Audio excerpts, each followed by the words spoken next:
Yeah, why don't we finish up this review we were working on here? So we got a test a week from today, okay?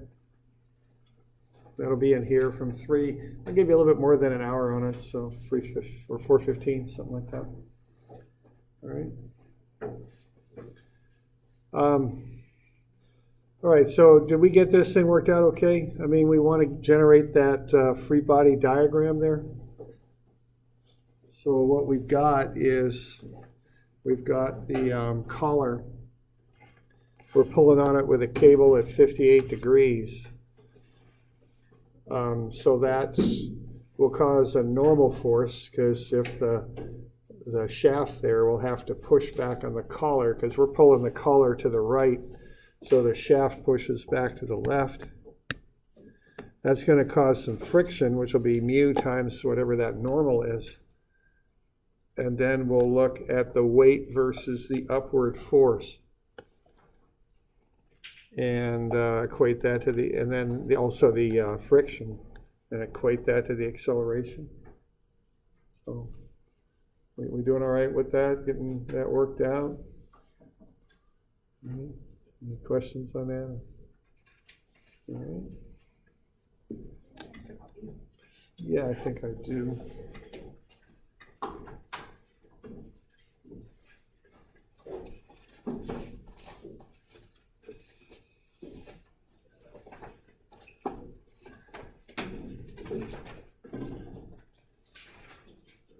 Is there more than one column? I'll take it.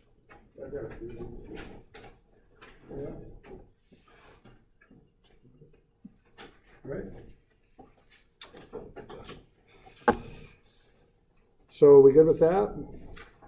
All right, and then we go ahead and do the analysis on it. So sum of fx is 0. That's just cosine 58 times the 31 minus the RAX to the left. So RAX is 16.43. Multiply that by the coefficient of friction, and we get 2.96.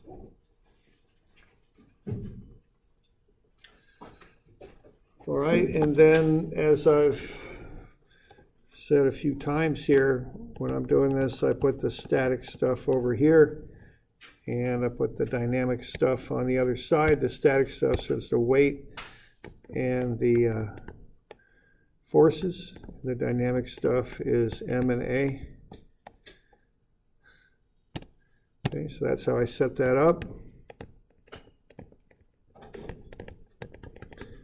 And then I watch my signs. Okay. And if I just do that consistently, things will work out. Okay. So that gets me to AY. Are we okay with that?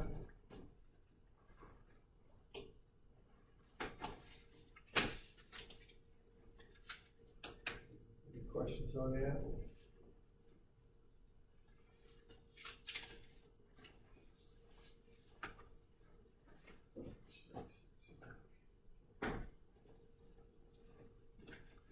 Okay. So that's just an example of an F equals MA problem. You notice that, the force is up, so it's positive. That's the sine 5831. The friction and weight are down, so they're negative. Okay. So we watch the signs when we're doing that stuff. Okay.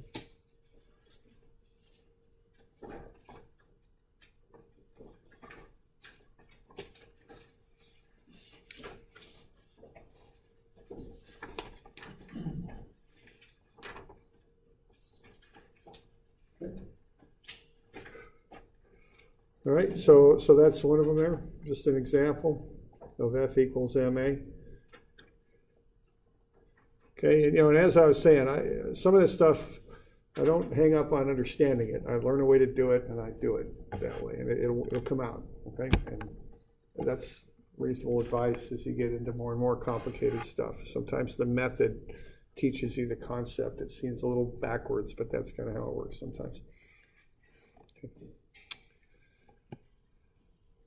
Okay, let's try another one. Let's the one below that. We've got a ball that's rotated as shown on the string.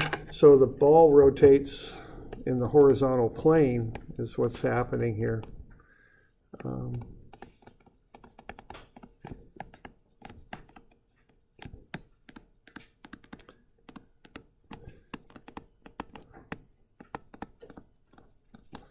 The cable pulls up.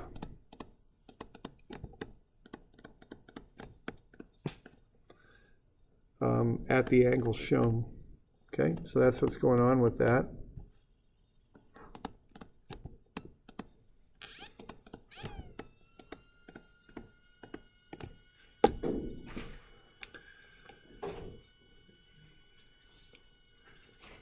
All right, so if that's what's happening there, let's figure out the velocity of the ball and the tension of in the string and the angular speed of the ball. Okay. So just like what we're doing here, start with a free body diagram. Always want to do that. In dynamics, we want to have the free body diagram, and we also want to include the accelerations. So why don't you get that drawn up with accelerations on it.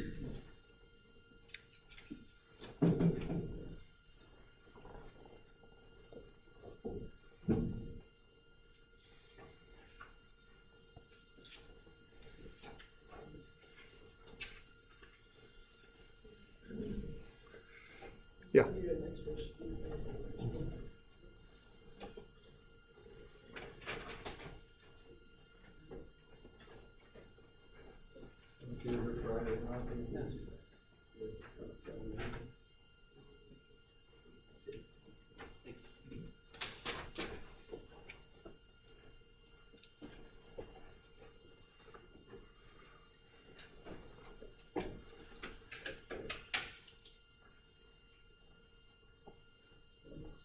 So step one is get a free body diagram drawn, and then just start. You're going to have two unknowns here, the tension and the velocity. Figure out how to incorporate that into the equations that you saw.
All right, so we're looking for weight and tensions and accelerations and stuff on anything.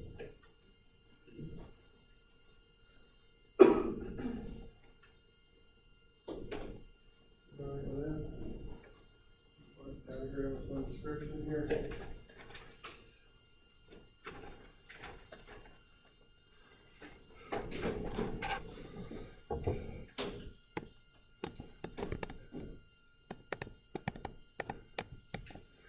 got the mass of the ball. You want to convert that into weight.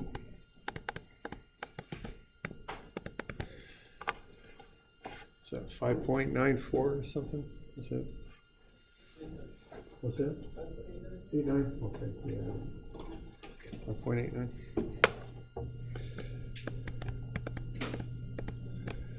Okay, weight goes down, right?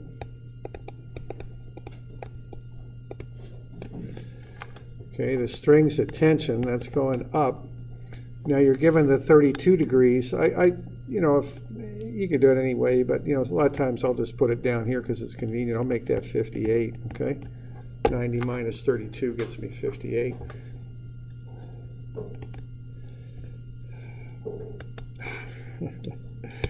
Turn that thing, come on.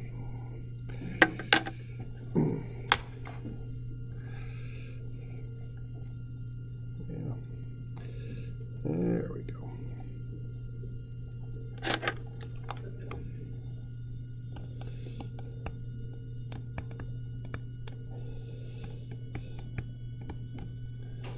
All right, and what, we got some acceleration on this thing too? Doing all right? And what way is that going to go?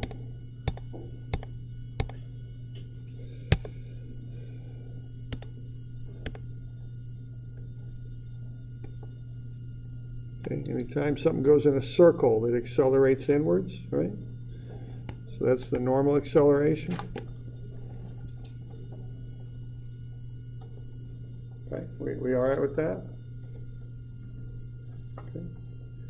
All right, now you got to come up with a strategy to solve that stuff out. Notice how the unknowns are oriented.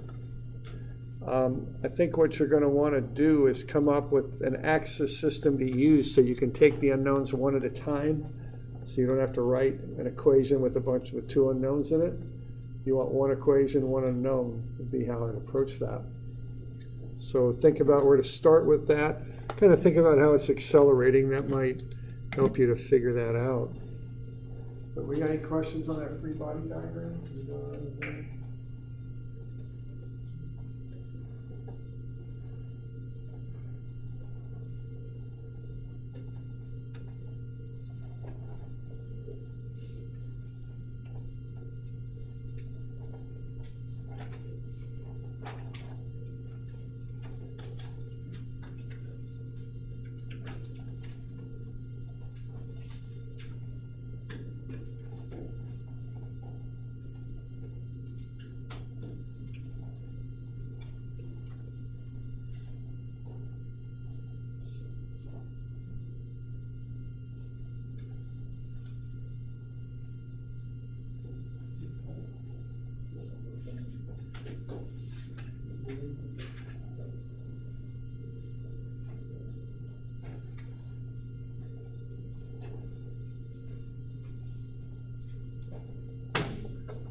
That's not accelerating up or down, is it?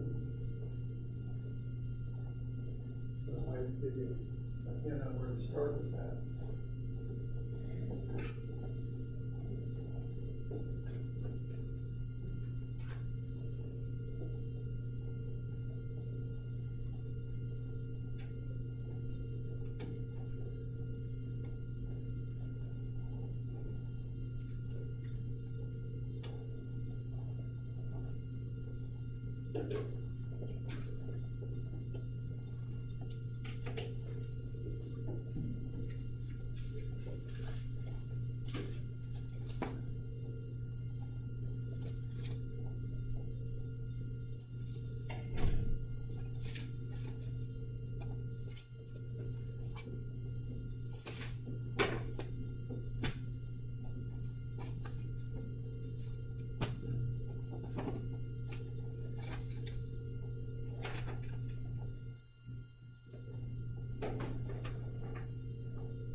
Okay, I'd probably start on the sum of Fy on that, because the only thing I gotta deal with is tension when I'm doing it that way.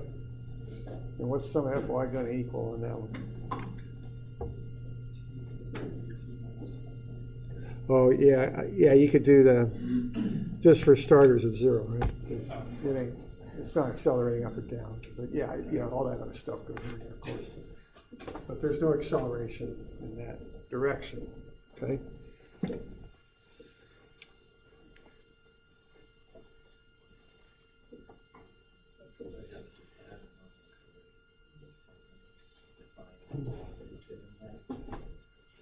Okay, so based on that, you want to find the tension. Once you got the tension, you should be able to back into some of the other information that you need. I think the tension's about, is it 6.95? Is that about right? Is that good? Yeah. Would it be safe for us to think of the force going down as a total acceleration? Tangential is kind of, the tangential in this is coming out of the board. If you look at that view. So it may or may not, if it's a constant velocity, the tangential could well be 0. Okay. All right, so yeah, the thing on this is, tangential we don't know. It's coming out of the board, so we're gonna assume it's 0, that the angular velocity is constant. And then the other thing on that is, being as it's going in a circle, there's an acceleration inwards, all right? That's always the case.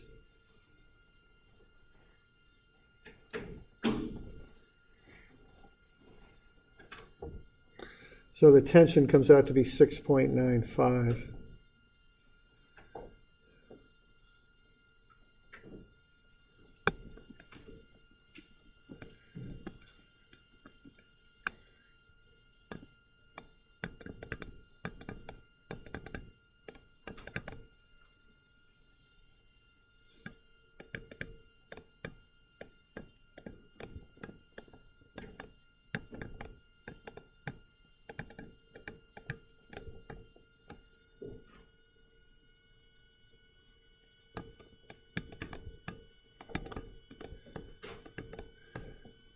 All right, so once you got the tension, see now you can work on the x direction, right? Because you didn't want to start with sum of fx because you would have had 2 unknowns. And I really don't see an advantage to inclining axes because an and the weight are on the xy axis system. It's only the tension that's angled. So rather than coming up with some inclined axis system, that would just complicate things. I think I don't see an advantage to it, so I didn't really want to do that, all right?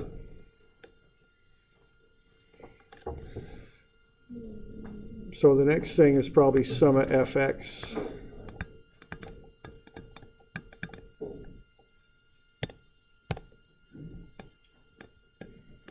And that'll be max. Okay, that's the next thing I do. Ax is, same thing as an, right? That's the acceleration in the x direction.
Okay, that'll get you AN 6.13.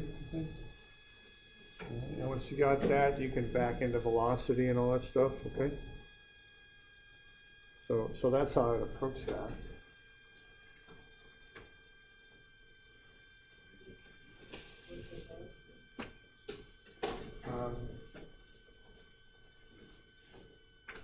Yeah, the velocity is 1.65, and then the angular is 3.7 or something.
All right, so you got to do a bit of trig there to get the radius. You got the 0.84 as a hypotenuse, basically, and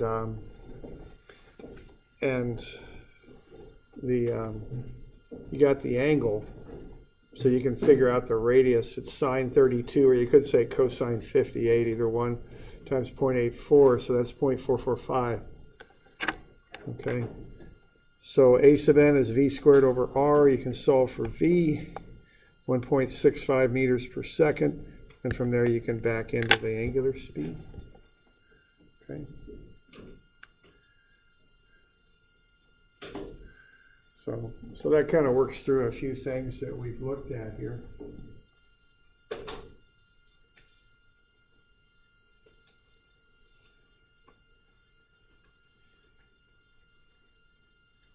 You got any questions on that one?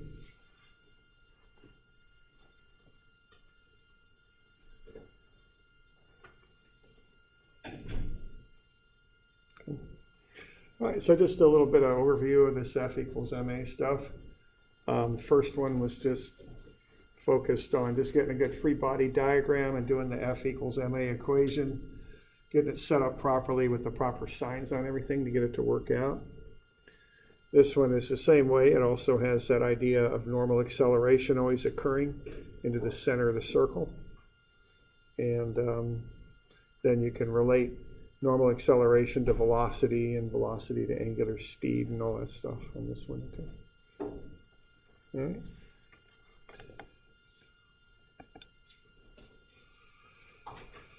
Okay, so that's that stuff there.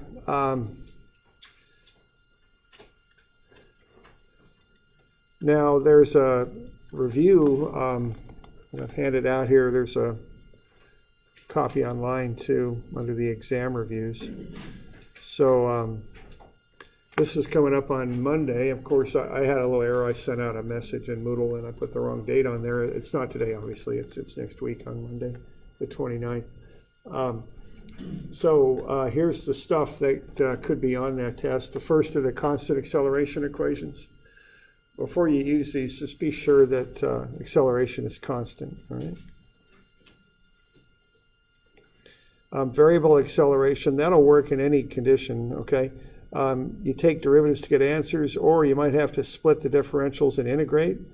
Remember that the limits of integration must correspond, okay? So they should occur at the same time. Normally I have the lower limits as corresponding numerical values. The upper limits I leave as letters, variables, because then I can do more algebraic or calculus type stuff with my answers if I need to.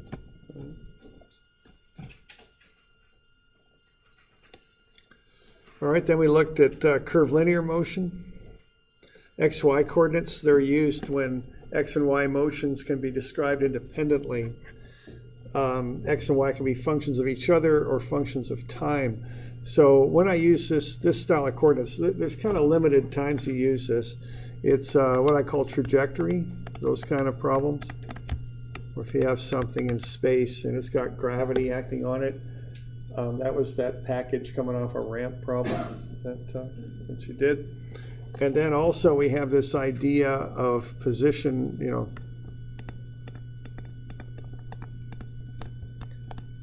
position vector, velocity vector,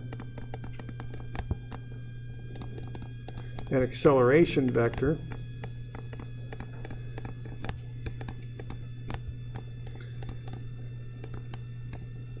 And then path, okay? So path is y equals f of x. Path is like a map. These vectors are all usually time-based, okay? So we had a couple problems on that, you know, once going from position or velocity vector to path, and then the other one going from path back to velocity vector, okay? So that's when you use this XY system. Okay, now the other way to do it is there's two coordinate systems. You know, when we look at something traveling in a curve, the velocity is tangent to the curve.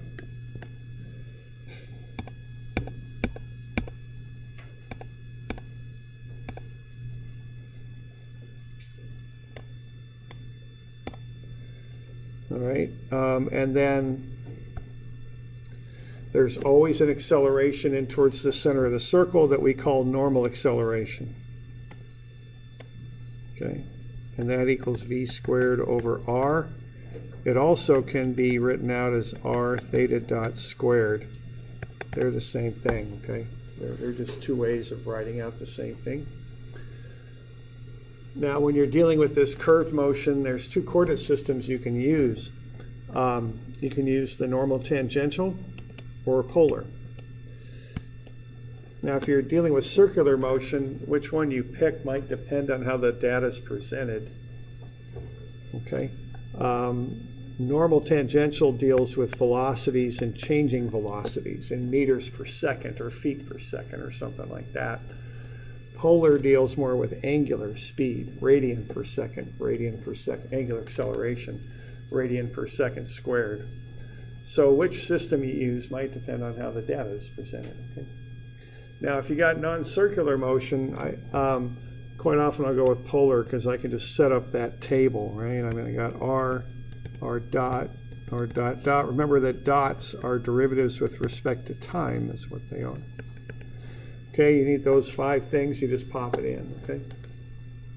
You might also need theta on that, it just depends on how the problem's presented.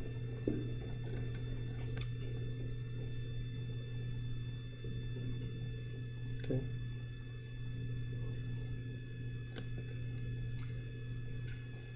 So that's the beginning stuff, what you call the kinematics, basic motions. We did pulleys a little bit. I don't think I'll put anything about pulleys on this exam really, but we might run into those a little bit later, but I probably won't put it on the exam. We did relative motion a little bit too. Okay.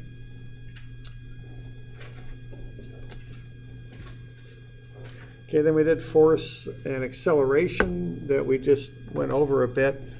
You know, basically you do a free body diagram and then do F equals ma. Okay, so the static stuff, forces and weights on the left, masses and accelerations on the right. Okay, sometimes once you get some value like an acceleration, you might use kinematic equations to find velocity and acceleration.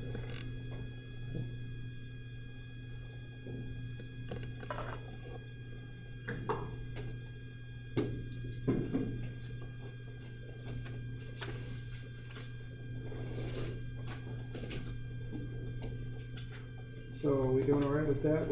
That's kind of an overview of what could be on the thing. A little bit of vocabulary, know the difference between distance and displacement, and know the difference between magnitude and vector.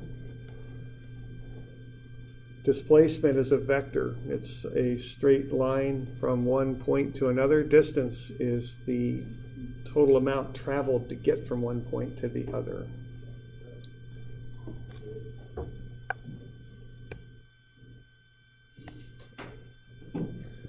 So if you go 1 mile over and one mile east and then 1 mile north, The distance there is 2 miles. The displacement is not. The displacement would be the hypotenuse, okay? So I think square root of 2 is 1.414 miles, okay? So that's the displacement. The distance is 2 miles, okay? That's the difference. Magnitude is the square root of sum of squares, usually. Vector is an I and a J kind of thing.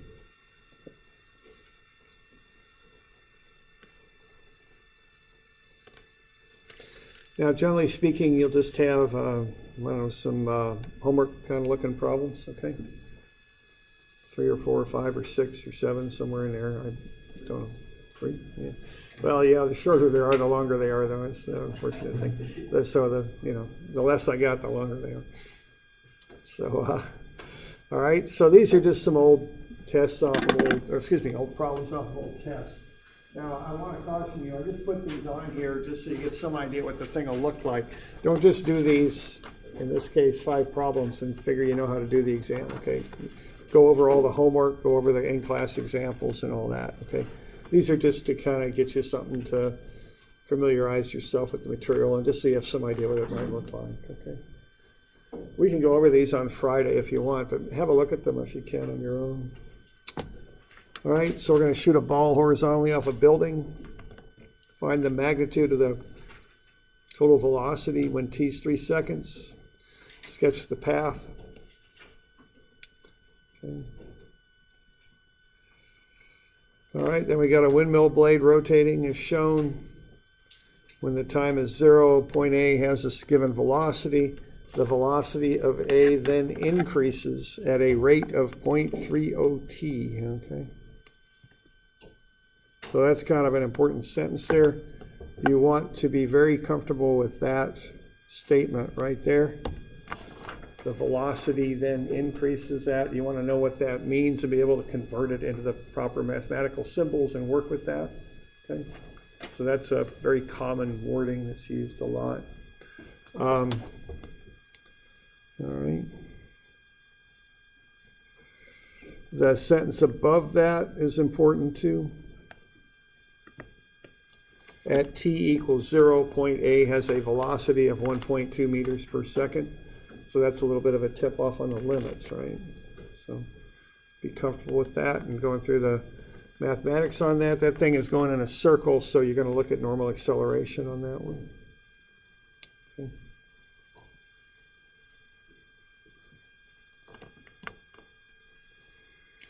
Okay, this one we got the brakes applied. We've got these different forces. The forces that we're going to deal with are the wind force on the back and the braking force. You've got the car stopping at t equals 5.7 seconds. You've got that initial speed. Assume acceleration is constant.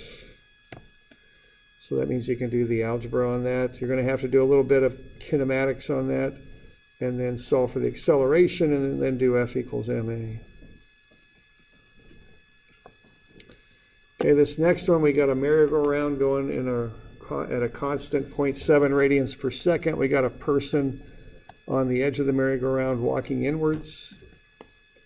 We want to find the total acceleration, magnitude, and find their xy coordinate when the time is 0.6. Okay. So when I see that, I realize that I've got an inward motion plus a rotation. So that makes me think about polar, getting that table filled out and filling this thing out. It's kind of what I start thinking about on that one. Okay.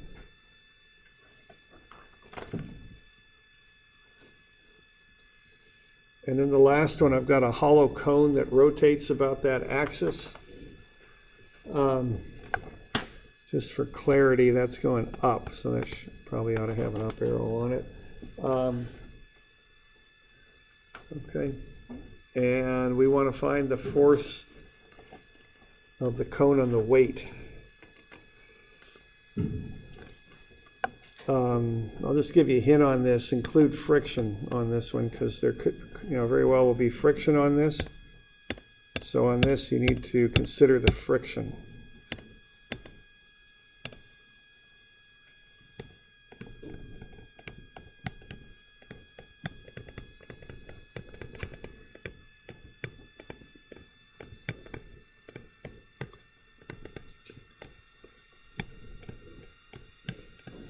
All right.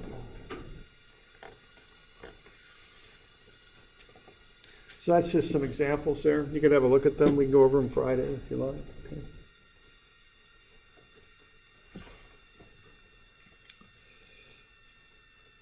Got any questions on that? So in numbers, and the block's not moving up or down, it's just going around. Right. Yep. Yeah, so that block's staying at that elevation as it rotates. Right. Okay.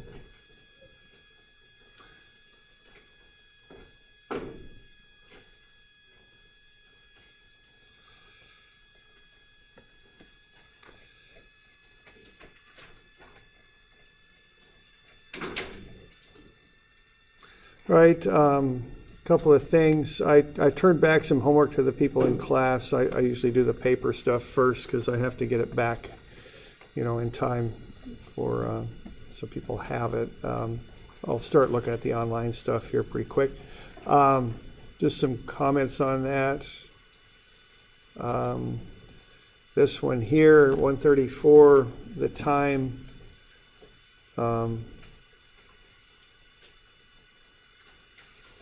This one, if we want the distance to be 0.45 meters with that downward sloping ramp, the angle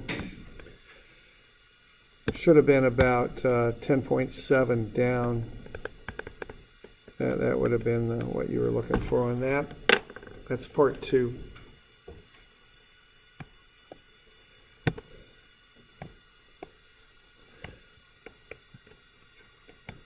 Okay.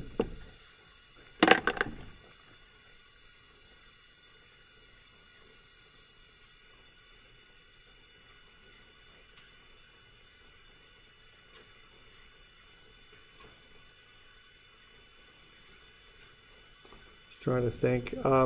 Okay, this one here, the velocity, if you express it as components, what you have is everything is based on its relation to the origin. So V sub r, the radial, is going that way. And then the transverse, which has that theta subscript, is perpendicular to it. The vector sum of the two is what gets you the tangential velocity, okay? But as far as what I was asking on that, that's what I was looking for. Okay. Now similarly,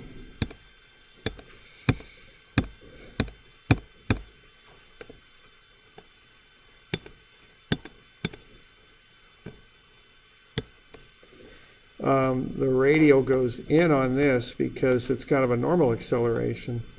And then again, at a 90-degree angle, you have the transverse. So they're kind of set up like that. Okay. So that's how those accelerations and velocities were oriented on that sketch. That was part of that problem to get that filled in.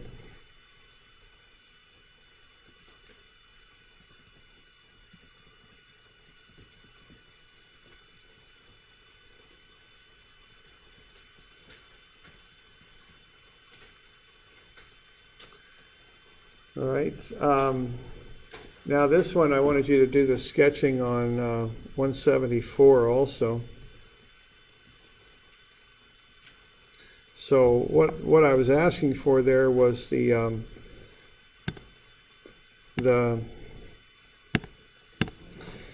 velocities. Now what's happening there is V sub A is coming in like that. V sub B is doing that. Okay. Now the accelerations are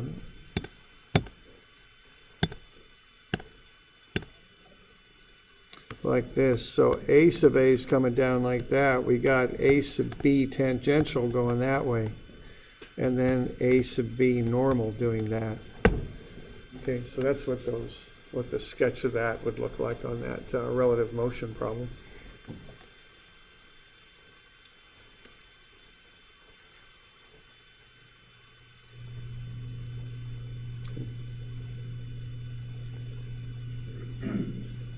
Now, are there any questions on this one or the other? Just want to be sure you're getting these set up properly and getting everything put on its proper side of the equation and all that. Okay.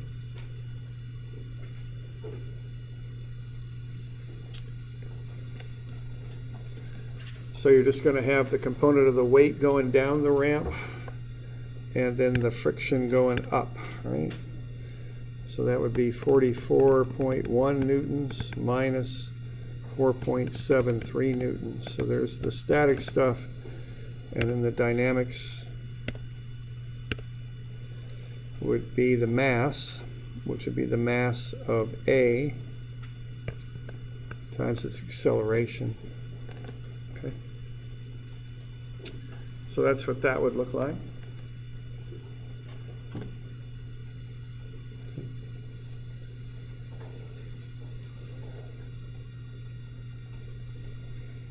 Okay, and then we do the dynamic stuff with trig components there. The downward motion of the block affects the reaction, the normal here. And then once you've got that, you do another trig bit there with the force of friction being 7 kilograms times the acceleration times cosine 40. The only thing that's accelerating is that block as it goes down the ramp. So the friction is in line with that component of acceleration.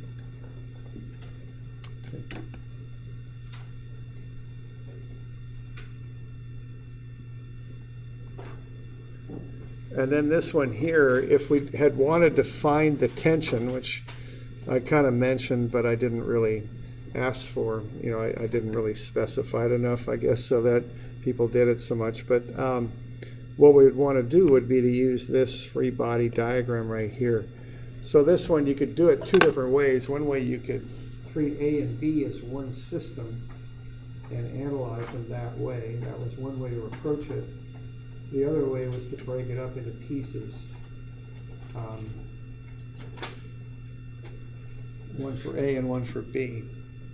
Now, if you treat them like separate free body diagrams here, what you would do, and if you do it that way, you're able to find the tension in the cable. So the only way to approach you can use to find the tension in the cable is you have to make a cut through the cable. So you can't treat A and B as one free body diagram and find that cable tension. You pretty much have to do it by cutting through the cable. Probably the simplest one to use would be A. So looking at A there, if you want to find that tension, what you would do would be to go sum of F equals MA. So it looks like we got the tension up. We've got the 19.6 newtons down. And then you would just equate that to the acceleration. Okay, and the mass of A is, so what's that, 2 kilograms? I can't remember. Yeah. 2, okay. So that'd just be 2A. All right, and so when you know what A is, so you could do this after you found the acceleration. So it'd be 2 times 3.44 meters per second squared. So if you're looking for the acceleration, you just run both equations and solve for it. After you find it, you can come back in and concentrate on block A and solve for the tension if you like. Okay. So that would be the equation to find the tension. And then you could get that worked out to figure out what it is. So keep that in mind. If you know, you can, these things that are joined by cables and such, if all you want to do is find the total acceleration, you could treat them as one object. But if you want to find the tension in the cable, you've got to cut a free body diagram that cuts through the cable. All right, so what do we got? We got 3.44 times 2. And then we'll just add the 19.6. Get 26.5, so that's the tension there.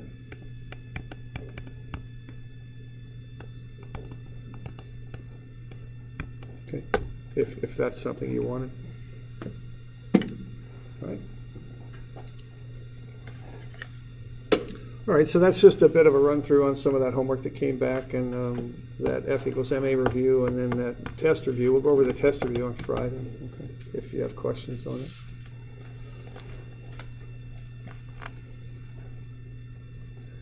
Is there any questions on any of this stuff?